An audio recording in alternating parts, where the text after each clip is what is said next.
Hello, Mr. Boima. Hey, what's up? How are you today? I told you about that Mr. part, man. Ah, my bad. That's Yeah. right. Boima, just Yeah, Boima. just Boima, not Gotcha. Mr. Not the kids calling me old head in these streets. Yeah, you know what? You're right. I get into that age that I don't want to become Mr. either, and I've been called Mr. a couple of times. Mr., Sir, Jack, all that. So last time we were here, we were talking about some really good news, right? Yeah. And I think a lot of people like them, especially myself and you. You know? Right? Yeah. This week I have some cool stories for you as well. All right. You have some cool stories for me? Me too. Yeah, let's go. All right. So let's start with We're gonna put good versus good instead of good versus evil. Let's do it. Let's go. So my first story is about global life expectancy. Okay. Do you know what is the average life expectancy? Man, I know a few people in Bogota. So if you mix that with, because we're talking about globally, right? Just Yeah. now, I would say maybe 50. I don't know, to be honest. I think it was 65 last time I checked. For real? Yeah. Okay. But it was globally, right? Who's dropping it?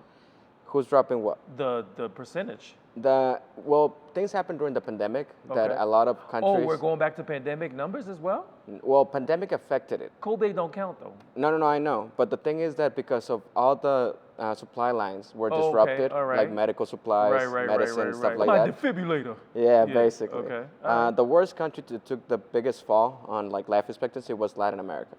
Oh, Yeah. wow. But we're not going to talk about the bad stuff. All We're right, going to talk that's about the good sad. stuff. Let's yeah, go. yeah. Okay, all right. It is true. It's part of the world, right? Yeah. But right now, researchers from the Institute for Health Metrics and Evaluation found that around 6.2 years have been added globally in general What? for everybody. Yeah. For real? Yeah. Oh man. That is awesome. 6.2. All right. And what do you think dropped it mostly? The way people eat, Ooh. war in Ooh. Ukraine, maybe. Well, Gas prices, grocery prices, because if you can't eat, you're gonna die. you'd be surprised. What? Have you heard about diarrhea? For real? Yeah, it says that reductions in deaths from leading killers in the developing world, such as diarrhea, lower respiratory infections, and bronchitis. I don't want to die from diarrhea. I don't want to die from no diarrhea, man. Woo. Yeah. Well, they can close that casket. Get rid of This that. butthole's still open. And the cool thing is that some countries got the most amount of like life expectancy. For example, Oceania. How do you not laugh at that funeral, though, man? The cause of death. He was good. He just couldn't stop. He couldn't stop going. So Oceania or East Asia and Eastern Sub-Saharan Africa were the ones that had the bigger life expectancy. Oh, okay. So it's the no developing diarrhea, world, No yeah. diarrhea in Africa. That's cool. Yeah. Come to Africa. You won't cheat yourself to death. That's my first story for you. What about you? I have a story. Speaking of food and everything, there was a Florida cop who pulled over a suspect by the name of Richard Robinson. He had 40 felony charges that he was wanted for. 40. Like, they could have gotten him at 4. Anyway, so the cop arrested him. And at the end, I guess this dude was like one of those, I think he was one of those, like a grocery delivery drivers. So the cop ended up seeing the groceries in the back. And after he got arrested, the cops delivered the groceries. Wow. Yeah. They actually were serving, not just Yeah, protecting. they're definitely protect and serve. But can you imagine if it was actually drugs in the back of the car? They knock on your door and be like, yeah, he was bringing you some drugs. Here you go. You coming to jail too. Well, maybe in Cali.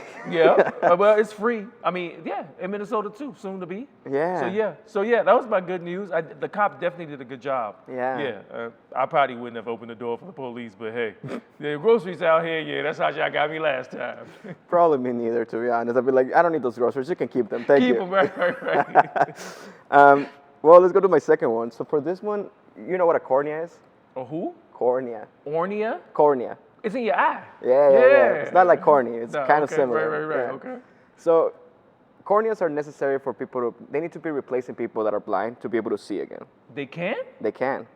The problem is that one cornea is usually available for every 70 people. Okay, give me one eye. Yeah. Better one. I can see out of one eye better than not seeing out of both. No. What you're getting is like for every 70 people that need one, there's only one available at all Oh, times. so maybe have them fight to the death. Yeah. Like have a blind cage match or something like that. Yeah, like the night. Yeah. So how do they choose who gets it? They flip a coin? No, that'd be great. Like, Hey, I heard look heads. here. Hey, I heard heads. No, the way that it goes is by the possibility of success. Okay. So it has to do with age, health, Oh. severity of the damage. And those things are hard to like dictate between people. You know, how do you Wow. tell somebody they doesn't deserve to read versus Right. somebody else or see? Yeah. In this How case. about we keep? Yeah, it's my eye Tuesday. I need to see my blind date for real. Be like, you know what? Share like a shared thing. True I like that. Yeah. Well, in this case, there's a professor called Gerard Sutton, and he's from Australia, Brisbane, I think it is. And he says that he has both physical and intellectual property or a product Right. Right. that can change that from having one cornea for 70 people to one for every 30 people. How does that work? You ever heard of collagen? Yeah. Collagen makes your bones, makes your hair, Everything. Yeah. nails. Yeah. Well, he found a way to making collagen layers, layering them up to become the form of a cornea. And they're working on like making it transparent because the collagen layers are kind of like skin color. Okay. And Wow. they're working on it. The cool thing is that let me see the name exactly. The Australian Medical Research Future Fund provided them with a 35 million Australian dollars to be able to develop that technology. Wow. So they say that in the next 5 years, apparently, they might have something working already. So they can see it happening. Yeah. Okay. All right. Well, I'm gonna keep an eye out for that. All pun intended. Right. That's a great story. Yeah. That's wonderful. I still think they need to share though. But hey, who am I? There's still 30 people per cornea, right? It could be Let me 50. see. Hey, oh my gosh, she is beautiful. Hey man, let me see. Here you go. You're right. Wait, it's dirty. Let's clean it up. Okay, so that's a great story. This one is about a flunk dog. He's 8 years old. His name is Roger. He's from Taiwan. Hold that And- down. Flunked dog? Like he flunked. What did he flunk? Yeah, he flunked. He used to be a drug dog, but he was like too like fidgety. Like you know what I'm saying? They're like drug dogs need to be under control. But he was just like wild and crazy. Like he liked to work on his own. You know, probably sniff a little bit some cocaine, because they do that. They have the dogs sniff drugs all the time, so they know what drugs are. Oh. So they make them So crack basically addicts. make So, crackheads before they find the drugs. Yep, that's right. So, which is like crazy for a job, you know, like they like, hey man, we want you on drugs for this one. So, so he found like an earthquake victim that was like underground for like a long time. He found a 21-year-old man who hadn't been found, and the dog found him because if you fidgety, that's a perfect position for you as far as that type of dog. So crazy. even though he was horrible as a drug dog, he's great as a rescue dog. That's freaking crazy. That's how yeah. you know that even if you fail in something in life, you have a second chance. That's exactly what I was thinking. So yo, give me a chance.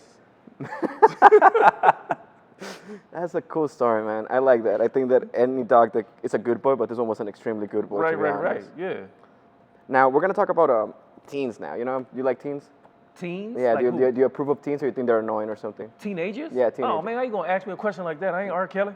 I think everyone was a teenager, you know. So yeah. Yeah, we all deserve a chance, Yeah, right? we're all I mean, they're finding themselves between that age, you know. So yeah, I approve of them. Well, we're gonna talk about this teenager that has a rare genetic condition that is only recorded in 21 people in the world. 21? Yeah. Wow. Yeah. Before we go to that, you know why rare genetic diseases are not curable so easily?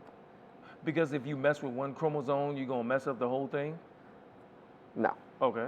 Basically, Man, that sounded smart right there. it did. It did. No, the problem with rare genetic diseases or rare genetic conditions is that there's no really a reason to put in money into because them. it's only 21 of y'all anyway. Okay, Exactly. You know, like we could be curing cancer or Right, something right, else something of curing else. this. Yeah. But this girl was really lucky because she stayed at the Staffordshire Children's Hospital at the Royal Stoke. It's in Britain. And she was being treated for the last 10 years. She's 13, so for the last 10 years, she's been treated through all of her medicine in For that. what? Let me get to that. Okay. So she was born with an abnormal lymphatic system. That sounds sexy though. It sounds sexy? Yeah, I got an abnormal lymphatic system, girl. You trying to check this out now? But go ahead.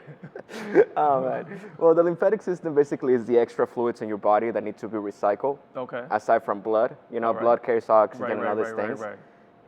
In between those things, there's also lymphatic fluid. That thing builds up and then gets cleared out and everything. But this girl had a rare genetic condition where the body would not be able to like recycle it, Oh. so it would just accumulate it.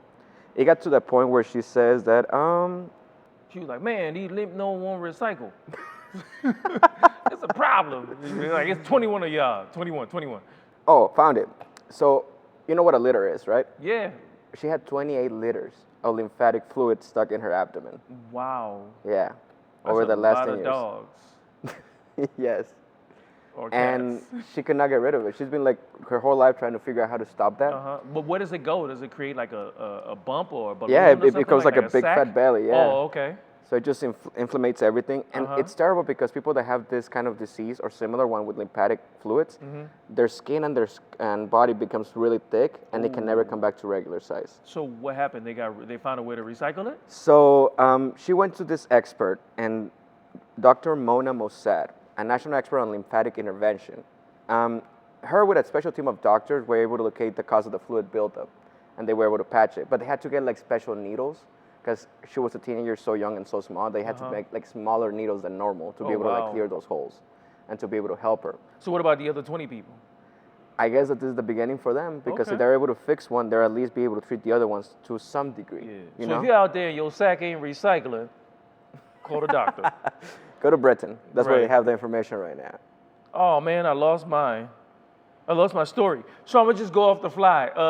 Let me see that. It was about salmons. Salmons. Yeah. Okay. Yeah, so the truck was driving, and I guess the dude wasn't paying attention, and then he like swerved, and then he like crashed, and it's like 102,000 young salmon spilled off the truck.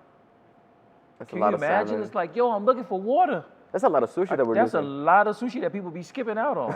So yeah, the driver skidded, but the good news is they kind of ended up in the river. What? Yeah, like close to a creek or something like that. So right now there's like, cause salmons are kind of weird because they have to like, they swim like they swim uphill to go get some, and then they get it, and then they like, some of them die while they're going up there because the bears are like, you ain't gonna get none. I heard about that. I heard that it's a tragic life story to be Yeah, a it salmon. is. Either you Yeah. end up sushi or a bear's food. Yeah, I don't want to be neither, you know. So yeah, I don't want to come back as one of those. Yeah, so they back upstream, and you know, yeah. So they save them because imagine it was just them flopping on the street, and the little kids too, little babies. Like, Yeah, baby it's a sad salmon. story. That's Yeah, really cool. but it ended up being great. So one day they'll end up on your plate. That even rhymed. That's all I got. That's all you got. Okay. Well, I have one more story for you. Okay. You ever heard of the uterus, right? We don't Oh have yeah, one. I've been there before. That's great. Well, almost all women have one. Yeah. Some of them don't because they take it out because of, Right, you know, right. age. Yeah. But imagine being born without one. Oh man, that's Yeah. like starting all the way at the back of the line. Yeah, so this girl, her name is Brooke Smith Sanders. She was born without the uterus, but she did not find out until she was 17. Oh. Yeah. Imagine you having your whole life, maybe even thinking about having babies, and then you're like, you're not having any. Right. That's kind of crazy. That's sad. It is, but this story is, I think, my favorite of today, just because it ends up in such a positive note. Well, somebody found it. Ah, Like, oh man, there goes. Hey, I was walking down the street and I seen one. now we know where's that. No, well, she had two more sad stories aside from no uterus. First, she tried to IV or Yeah, artificial insemination. Yep. And it didn't work because the eggs were destroyed because of carbon dioxide that hit them. They tried to fertilize. They're not in any. Yeah, They're and not being protected. Yeah, and they Okay. tried to inseminate them, but it didn't work. They all died. So Okay. all the eggs that she had waiting for that did not work out. Then they got a surrogate mother, but the surrogate mother ended up being already pregnant. So that was the second time that they could Wow. not happen. And being saddened through all this, she had a friend from a gym or from CrossFit, I think, and she said, "Well, I'll do it." The crazy thing is that this woman was 47 years old already. Oh, You know how the, hard the it is gym for lady? Yeah. But she was in shape. Her uterus I hope body so. strong as hell. Like, I can do it. You know what? You're right. You're onto something. Because here's the thing: she didn't give birth to one baby. She gave birth to two babies. twins. Oh Twins. yeah, with the in vitro. Yeah. Like the likelihood of it is a lot because they're just like, Yeah. you know what I'm saying? Yeah, but that's great. But how did a woman at the gym know? Were they just like they were on a bike one day and she's like, you know what? I have no uterus. And the other lady like, you know what? My uterus is strong as hell. So I'll hook you up. Talk about being gym buddies. Well, I'll read you her quote, what she said. And I think this is the most beautiful quote I've read from all this article. It says, "I am adopted," said the lady. Dawn Crawley is her name. "Someone gave me the chance from birth," said Crawley. "I wanted to repay that any way I could. Something just said to me, I need to help them. Knowing that I was able to help them makes me so happy, not just for the parents, for those babies too." Right? I think we should end on that note. Let's go. Yeah, as you can see, we go back to this show called The World Isn't Going to Hell. Not yet. Not yet. Thank you for coming, guys. See you next time. Oh, somebody hold me. It's okay, man. Come here. You need a hug? You need a hug? Uterus, Lord. Ah, bro.